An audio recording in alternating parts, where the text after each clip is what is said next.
பரந்தூர் விமான நிலைய திட்டத்தை கைவிட்டதற்கு முதலமைச்சர் விஜயை விவசாயிகள் நேரில் சந்தித்து நன்றி தெரிவித்த காட்சிதான் இது. காஞ்சிபுரம் மாவட்டம் பரந்தூரில் விமான நிலையம் அமைக்கக்கூடிய திட்டத்தை கைவிடுவதாக முதலமைச்சர் விஜய் சட்டப்பேரவையில் அறிவித்தார். இந்நிலையில் சென்னை தலைமைச் செயலகத்தில் முதலமைச்சர் விஜயை சந்தித்து பரந்தூர் விவசாயிகள் நன்றி தெரிவித்தனர்.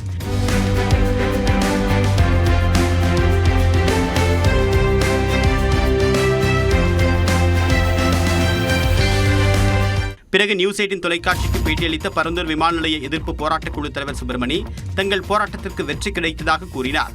அங்கே பரந்தூர் விமான திட்டம் வந்தால் இப்படி வந்துடும் அப்படி வந்தோம், பொருளாதாரம் மேலே ஓடிடும். அது இல்லைன்னா தமிழகத்தில் இருக்கிற மொத்த ஜனங்களும் மடிச்சிடுவாங்க, சாப்பிட மாட்டாங்க, வறுமையில் போயிடுவாங்க, அப்படியே ரொம்ப கஷ்டப்படுவாங்கன்ற மாதிரி ஒரு மாய திராவிட முன்னேற்ற கழக அரசு கற்பித்தது. ஆனால் அது உடைக்கப்பட்டது. எப்படி விவசாயத்தை பாதிக்கலையோ அது மாதிரி தொழில்துறைக்காக விவசாயத்தை பாதிக்காத இடத்துல அதுக்காக உருவாக்கப்படும் ஆய்வுக்கு இருக்கு, பரிசீலனை இருக்கு. நிச்சயமா ஒரு விமான திட்டத்தை அவருக்கு அமைப்பார். ஆனால் விவசாயம் பாதிக்காத இடத்துல அமைப்பார். பரந்தூர் விமான நிலையம் விவகாரத்தில் திமுக தவறான தகவல்களை மக்கள் மனதில் கொண்டு சென்றதாகவும் அந்த பகுதி விவசாயிகள் குற்றம் சாட்டினர். தங்களது கோரிக்கைகளை நிறைவேற்றும் வரை போராட்டம் தொடரும் என்று சென்னையில் தூய்மை பணியாளர்கள் திட்டவட்டமாக தெரிவித்துள்ளனர்.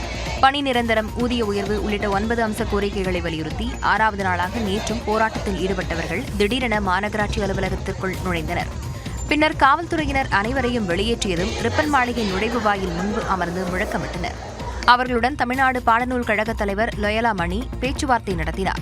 அப்போது அவர்களை சந்திக்க முதலமைச்சர் தயாராக இருப்பதாக கூறிய அவர் போராட்டத்தை கைவிடுமாறு கேட்டுக் கொண்டார். எல்லாருமே என்னுடைய சகோதரிகள், என்னுடைய அம்மாமா, என்னுடைய அக்கா. அதனால என் வீட்டு பிரச்சனை என்னுடைய தாய் உள்ளத்தோடு பேசுவதற்காக வந்திருக்கிறேன். தைரியமா இருங்க, என்று உங்களுக்கு பக்கபலமாக இருக்கும், இந்த அரசு பக்கபலமாக இருக்கும்.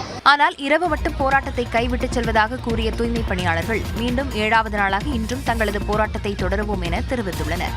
மேலும் அரசின் முடிவை பொறுத்து அடுத்த கட்ட நடவடிக்கை எடுக்கப்படும் எனவும் கூறியுள்ளனர். பிரதோஷத்தையொட்டி கோவில்களில் நந்திக்கு நடைபெற்ற சிறப்பு பூஜையில் ஏராளமான பக்தர்கள் கலந்து கொண்டு சாமி தரிசனம் செய்தனர். ஆவணி மாதத்தின் முதல் பிரதோஷத்தையொட்டி உலக புகழ்பெற்ற தஞ்சாவூர் பெரிய கோவிலில் பெருவுடையாருக்கு ஏற்ற பெருநந்திக்கு மஞ்சள், சந்தனம், பால், தயிர், திரவிய பொடி, இளநீர் உள்ளிட்ட 12 வகையான திரவியங்களால் சிறப்பு அபிஷேகம் செய்யப்பட்டது. அதனைத் தொடர்ந்து அலங்கரிக்கப்பட்ட நந்தி எம்பெருமானுக்கு மகா தீபாராதனை காட்டப்பட்டது. இதில் ஏராளமான பக்தர்கள் கலந்து கொண்டு சுவாமி தரிசனம் செய்தனர்.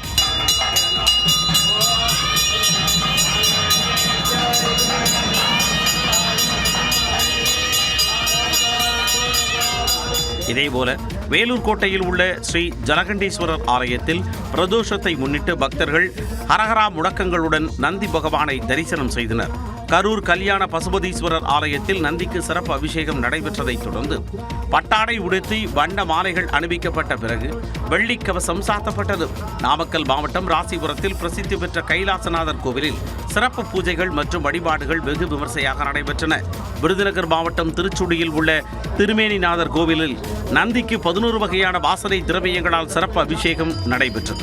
மேலும் திருமேனிநாதர் ரிஷப வாகனத்தில் வீதி உலா வந்து காட்சியளித்தார்.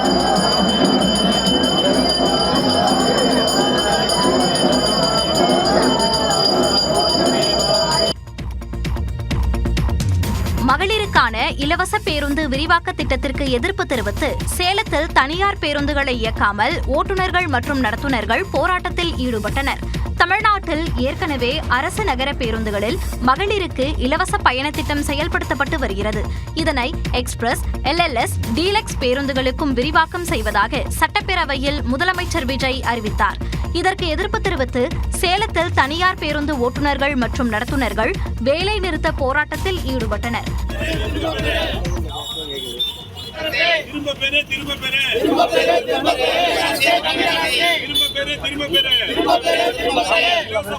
இலவச பயண திட்டத்தினால முற்றிலுமாவே தனியார் பேருந்து ஓட்டுநர்களோட வாழ்வாதாரம் பாதிக்கப்படுது. அந்த திட்டத்தை அரசு அறவே கைவிடணுங்க. ஆல்ரெடி எங்களுக்கு 800 ரூபா தான் சம்பளம் வரும். இந்த இலவச பயண திட்டத்தினால பாத்தீங்கன்னா 400 ரூபா 350 ரூபா தான் வரும். இதை வச்சு எங்க குடும்பத்தை ரன் பண்ண முடியாது. இந்த திட்டத்தை அரசு பேருந்துக்கு மானியம் கொடுக்குற மாதிரி தனியார் பேருந்துக்கு மாறிட்டு கொடுக்கணும்னு சொல்லி கேட்டுக்கிறோம். இல்ல அப்படின்னா எங்களுக்கு அரசு வேலை வழங்கணும். மகளிருக்கான இலவச பயண திட்டத்தால் தனியார் பேருந்து ஊழியர்களின் ஊதியம் குறைந்து வாழ்வாதாரம் பாதிக்கப்படுவதாக அவர்கள் வேதனை தெரிவித்துள்ளனர். இந்த திட்டத்தை கைவிடவில்லை என்றால் மிகப்பெரிய போராட்டம் முன்னெடுக்கப்படும் என்றும் தனியார் பேருந்து ஊழியர்கள் எச்சரிக்கை விடுத்துள்ளனர். தமிழ்நாட்டின் அரசியல் களத்தை பரபரப்பாக்கிய செய்திகளை தற்போது பார்க்கலாம்.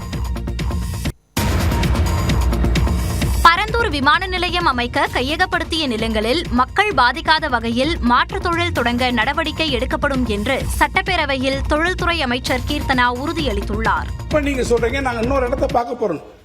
பார்க்க போற இடத்துல இதே சூழ்நிலைகள் வரும், இதே இடத்துல வரும். விவசாய நிலங்கள் இப்ப நீங்க எப்படி இருந்தாலும் நிலங்களுக்கு போவீங்க, அங்க போகும்போது இதே இவாலுவேஷன் நீங்க பண்ண வேண்டியிருக்கும். ப்ராக்ரஸ் எல்லாம் வந்ததுக்கு அப்புறம் இந்த திட்டத்தை கைவிடுவது என்பது தமிழ்நாட்டினுடைய ஒட்டுமொத்த பொருளாதார வளர்ச்சிக்கும் அது நிச்சயமாக எதிரானதாக இருக்கும். அங்க பரந்தூர் விமான நிலையத்திற்கு அவர் பதிலளித்தது 48% நிலம் கையகப்படுத்திருக்கிறாங்க. அதில் 1702 ஏக்கர் நிலம் கையகப்படுத்தப்பட்டதாக அதற்கு உண்டான இழப்பீட்டு தொகை விவசாயிடத்தை கொடுத்தாச்சு.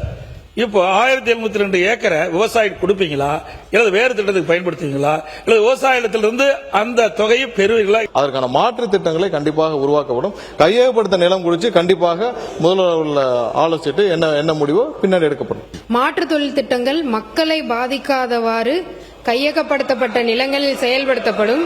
இதன் மூலம் தொழில் வளர்ச்சி மற்றும் வேலைவாய்ப்பு, பொருளாதார வளர்ச்சி இப்பகுதியில் ஏற்படும். இஸ்லாமியர்களை திமுக தவறாக சித்தரித்ததாக தாவேக சட்டமன்ற உறுப்பினர் மதார் பதூருதீன் கமுன் வைத்த குற்றச்சாட்டுக்கு திமுக உறுப்பினர்கள் கடும் ஆட்சேபம் தெரிவித்ததால் அவையில் கூச்சல் குழப்பம் நிலவியது. முஸ்லிம் தீவிரவாதி என்று 5 முறை பேசினவர்கள் இந்த திமுக காரர்கள் என்பதை இந்த இடத்தில் நான் சொல்ல கடமைப்பட்டிருக்கின்றேன். முஸ்லிம் தீவிரவாதிகள் என்று 5 முறை இங்கே கூறப்பட்டதாக நம்முடைய உறுப்பினர் சொன்னார். அப்படி எந்த ஒரு கருத்தும் இந்த அவையில் பதிவு செய்யப்படவில்லை. முதல் முறை உறுப்பினர் பேசினா அவர் கருத்துக்கு அவர் பொறுப்பேற்றுக்குவாரு. அதுக்கு ஆதாரம் இல்லைன்னா அவை குறிப்பில் நீக்கலாம், அதுக்கு என்னவோ பேசலாம். 5 முறை குறுக்கீடு செஞ்சுட்டு அவர் ஆதாரம் வச்சிருக்காரா இல்லையா, அது உண்மையா இல்லையாங்கிறத அவர் பேச அனுமதிங்க. அப்புறம் பொறுமையா கருத்தால் எதிர்கொள்ளுங்க. மதுரை உறுப்பினர் பேசும்பொழுது தீவிரவாதிகள் திமுக சொன்னார் என்று வார்த்தையை மட்டும் பிடிச்சுக்கிறது பிளீஸ். அந்த வார்த்தைக்கு ஒரு ஆட்சேபனை தெரிவித்துமே தவிர அவர் பேசுவதில் நாங்கள் தலையிடவில்லை. தயவு செய்து என்றைக்கும் திராவிட முன்னேற்ற கழகம் இஸ்லாம் மக்களுக்கு பாதுகாப்பாளன் என்பதை பதிவு செய்து அடுத்த கட்ட நடவடிக்கை போகுமாறு கேட்டுக்கொள்கிறேன். நான் ஒரு சமுதாயத்தில் பிறந்திருக்கிறேன், ஒரு சமுதாயம் சார்ந்தவனா இருக்கிறேன்.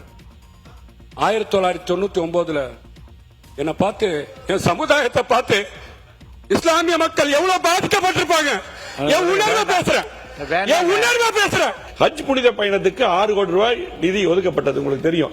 அதை மத்திய அரசு ரத்து பண்ண போது நம்ம அப்ப சட்டமன்ற உறுப்பினர் அன்சாரி அவர்கள் ஜமாத் தலைவர்கள் வந்தாங்க. நானக்கூட் போய் அப்ப இருந்த முதலமைச்சர் எடப்பாடியாரை பார்த்து அந்த நேரத்தில் 6 கோடி நிதியும் கொடுத்து 10 கோடியாக உயர்த்தி கொடுத்தது அதிமுக அரசு. ஆகவே அதிமுக அரசு தான் சிறுபான்மையினருக்கு பாதுகாப்பாக அதிக திட்டங்கள் வழங்கியது அதிமுக அரசு. சிறுபான்மை நலத்துறை மானிய கோரிக்கையில் சிறுபான்மை மக்கள் பயனடையும் வகையில் பல்வேறு அறிவிப்புகளை வெளியிட உள்ளதாக அமைச்சர் ஷாஜகான் தெரிவித்துள்ளார். சென்னையில் உள்ள நீலாங்கரையில் மிலாது நபி சமய நல்லிணக்க மாநாடு நடைபெற்றது. இதில் சிறப்பு விருந்தினராக அமைச்சர் ஆதவ் அர்ஜுனா, ஷாஜகான், பர்வேஸ் ஆகியோர் கலந்து கொண்டனர். அப்போது பேசிய சிறுபான்மையினர் நலத்துறை அமைச்சர் ஷாஜகான், கடந்த 2007ஆம் ஆண்டில் இருந்து சிறுபான்மையினர் நலத்துறை இருந்தபோதும் அதில் எந்த ஒரு முன்னேற்றமும் இல்லை என்று தெரிவித்தார். 2007ஆம் ஆண்டு உருவாக்கப்பட்டு இன்றோடு 20 ஆண்டுகள் ஆயிடுச்சு. 20 ஆண்டுகளாக இந்த சமுதாயத்தை அவர்களெல்லாம் நாம் தோளில் தூக்கி சுமந்த ஆட்சியாளர்கள் இந்த சமுதாயத்திற்கு என்ன செய்தார் என்று சொன்னால், சோப்பு டப்பா கொடுத்த, கண்ணாடி கொடுத்த, மூக்கு டப்பா கொடுத்தங்கிற கதையை தான் இருக்கு. தொடர்ந்து பேசிய அமைச்சர் ஆதவ் அர்ஜுனா, இந்தியா மதசார்பற்ற நாடு என்பதால் எல்லோரும் சமமாக நடத்தப்பட வேண்டும் என்று தெரிவித்தார். சாதி சார்பற்ற நாடா இருக்கும், எல்லோரும் சமம் அப்படின்னு ஒரு கான்ஸ்டிடியூஷன் எழுதினாரு. அப்ப இன்றைக்கு கூடிய இந்தியா இந்த மதசார்பற்ற கொள்கைக்காக இன்னைக்கு வரைக்கும் நம்ம ஃபைட் பண்ணிட்டு இருக்கோம். மேலும் தேர்தலில் தாவேகாவினர் வெற்றி பெண்களாலும் இளைஞர்களாலும் உருவாக்கப்பட்ட வெற்றி என்று அமைச்சர் ஆதவ் அர்ஜுனா பெருமிதம் தெரிவித்தார். தாவேகா ஆட்சியை கவிழ்க்க திமுகவினர் டெல்லியில் டீல் போட்டுள்ளதாக எம்பியும் மதிமுக முதன்மை செயலாளருமான துரை வைகோ குற்றம் சாட்டியுள்ளார். திருச்சி மாநகரின் பல்வேறு பகுதிகளில் பாலங்கள் அமைக்கப்பட்டு வருகின்றன. இதற்கான பணிகளை துரை வைகோ நேரில் ஆய்வு செய்தார்.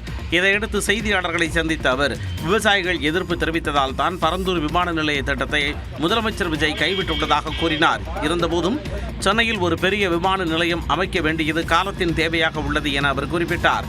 மதவாதத்திற்கும் ஊழலுக்கும் எதிராக இந்தியா கூட்டணி அமைக்கப்பட்டுள்ளதால் இந்த இரண்டிற்கும் எதிராக உள்ள முதலமைச்சர் விஜய் இந்தியா கூட்டணிக்கு வருவதுதான் தமிழ்நாட்டிற்கு நல்லது என்று தெரிவித்தார். இன்னைக்கு இந்த கூட்டணியில் ஏதாவது குழப்பத்தை உருவாக்க முடியுமா, அந்த அரசாங்கத்தை எப்படியாவது கவிழ்க்க முடியுமா அப்படின்னு சொல்லிட்டு பல்வேறு முயற்சிகளை திமுக இன்னைக்கு இறங்கி இருக்கு.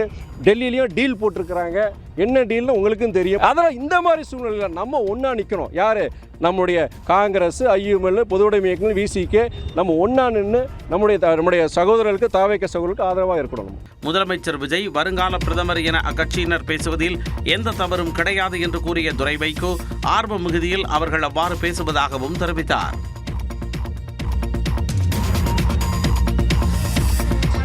ஒரு அமைச்சர் பதவி கொடுத்ததும் கொள்கையையே மாற்றிக்கொண்டு ஒரு கூட்டணியில் சேர்ந்ததாக விசிக தலைவர் திருமாவளவனை தேமுதிக பொதுச் செயலாளர் பிரேமலதா விஜயகாந்த் மறைமுகமாக சாடியுள்ளார். தேமுதிக நிறுவன தலைவர் விஜயகாந்தின் பிறந்தநாள் விழாவையொட்டி அக்கட்சியின் சார்பில் கடலூர் மாவட்டம் விருதாச்சலத்தில் பொதுக்கூட்டம் நடைபெற்றது. இதில் பங்கேற்று பேசிய போது பிரேமலதா விஜயகாந்த் இதனை கூறினார். சோஃபா செட் வந்தவுடனே ஒரு 2 பேர் இருந்தாலும் ஒரு அமைச்சர்னா இன்னைக்கு தங்களுடைய கொள்கையவே மாத்திக்கிட்டு போய் கூட்டணியில அங்கம் வகிச்சு அமைச்சர் வாங்கின நமக்கு என்ன அழைப்பு வரலன்னு நினைக்கிறீங்களா? இன்றைய முதல்வர் அவர்களே அழைத்தார். சோஃபா செட்டுல பீரோல லாக்கரே வந்தா கூட தேமுதிக தன் நிலையில இருக்கு மாற. தொடர்ந்து பேசிய தேமுதிக இளைஞரணி செயலாளர் விஜய பிரபாகரன் முந்தைய ஆட்சியாளர்கள் என்ன செய்தார்களோ அதை தாண்டி 10 மடங்கு தாவேக்க செய்து வருவதாக விமர்சித்தார். அதிர்ஷ்டத்தினால் மட்டுமே நீங்க ஒரு கட்சி நீங்க ஆட்சியில உட்கார்ந்து இருக்கு.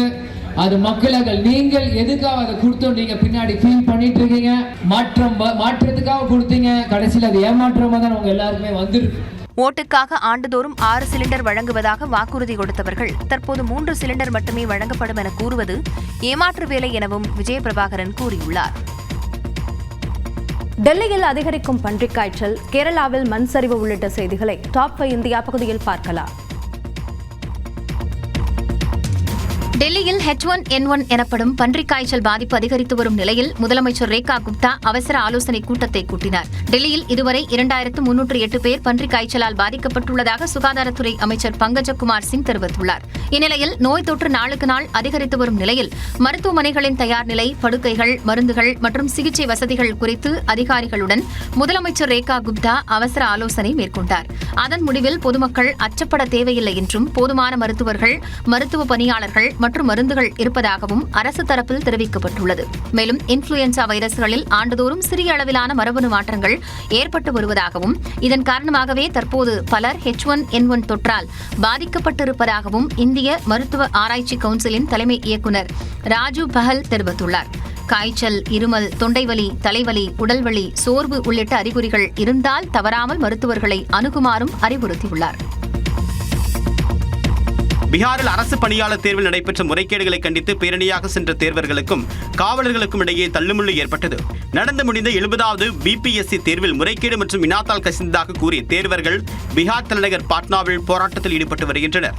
அதன் ஒரு பகுதியாக அவர்கள் காந்தி மைதானத்திலிருந்து முதலமைச்சர் இல்லம் நோக்கி பேரணியாக சென்றனர்.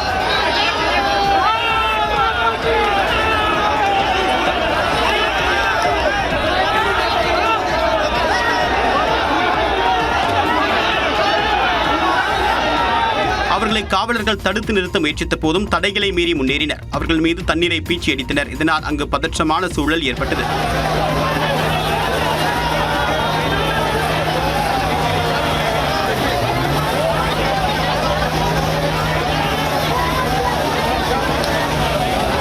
முதலமைச்சரை சந்தித்து தங்கள் கோரிக்கையை தெரிவிக்க விரும்புவதாக போராட்டக்காரர்கள் தெரிவித்தனர்.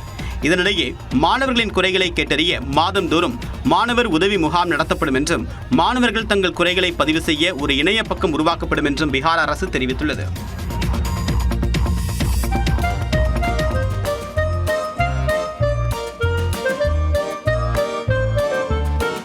தனது காதலை உலகிற்கு காட்ட செய்த செயலுக்கு அபராதம் கொடுத்துள்ளார் மத்திய பிரதேசத்தைச் சேர்ந்த இளைஞர். குவாலியரைச் சேர்ந்த இளைஞர் ஒருவர் தனது காரின் வெளிப்பகுதி முழுவதும் காதலியின் முத்த மார்க்குகளை பதித்துள்ளார். அந்த இளைஞரின் காதலி தனது உதட்டில் லிப்ஸ்டிக்கை தடவிக்கொண்டு காரில் 3400 இடங்களில் முத்தமிட்டுள்ளார். முத்த தடயங்கள் நிறைந்த காரில் 2 நாட்களாக குவாலியர் நகர் முழுவதையும் அந்த இளைஞர் உலா வந்துள்ளார். இந்த வித்தியாசமான காரின் காட்சிகள் சமூக வலைதளங்களில் அதிகமாக பரவியது.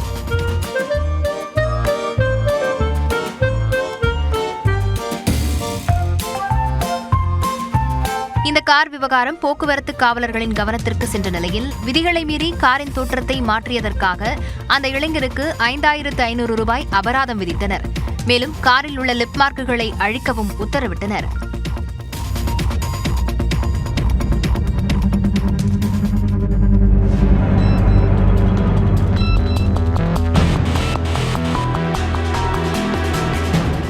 கேரள மாநிலம் வயநாடு அருகே பயங்கர நிலச்சரிவு ஏற்பட்டு பாறைகள் சரிந்து விழுந்த அதிர்ச்சி காட்சிகள் இவை.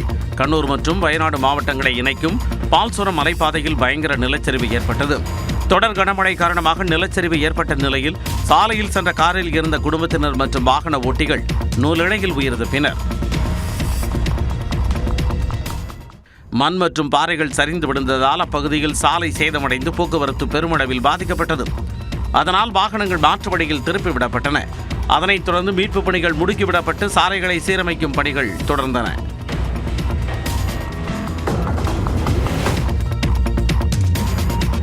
மக்கள் தொகையுடன் சாதி விவரங்களை பதிவு செய்யும் போது கேட்கும் கேள்விகளை மாற்ற வேண்டுமென பிரதமர் மோடிக்கு காங்கிரஸ் தலைவர்கள் மல்லிகார்ஜுன கார்கே, ராகுல் காந்தி ஆகியோர் வலியுறுத்தியுள்ளனர்.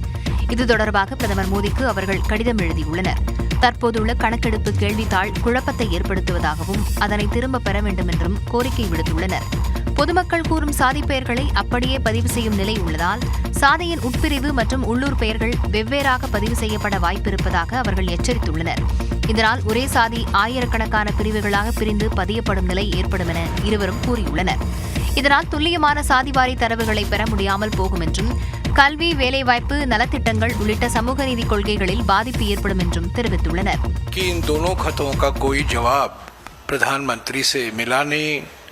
प्रधानमंत्री के कार्यालय से मिला नहीं, गृह मंत्री से मिला नहीं, किसी अधिकारियों से मिला नहीं. மேலும் நாட்டில் இதர பிற்படுத்தப்பட்டோர் எனப்படும் ஓபிசி மக்களின் எண்ணிக்கை குறித்த தெளிவான தரவும் கிடைக்காது என கார்கே, ராகுல் காந்தி தெரிவித்துள்ளனர்.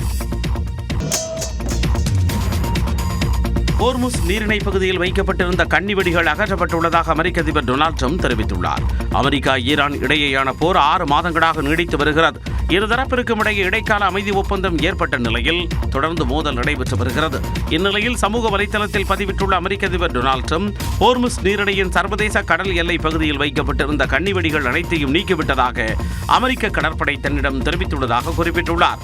புதிதாக எந்த ஒரு கன்னிவெடியை பொருத்தினாலும் அது உடனடியாக அழிக்கப்படும் என்று ஈரானுக்கு எச்சரிக்கை விடுக்கப்பட்டுள்ளதாகவும் விண்வெளி படை மூலம் நீரிணையின் ஒவ்வொரு அங்குல பகுதியும் கண்காணிக்கப்படும் என்றும் ட்ரம்ப் தெரிவித்துள்ளார்.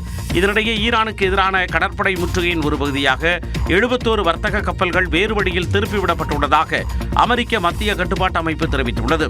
இந்த நிலையில் ஈரானுக்கு பயணம் மேற்கொண்ட ஓமன் வெளியுறவு அமைச்சர் சயீத் பதர் அல் புசைதி அந்நாட்டு வெளியுறவு அமைச்சர் அப்பாஸ் அராக்சியை சந்தித்து பேசினார்.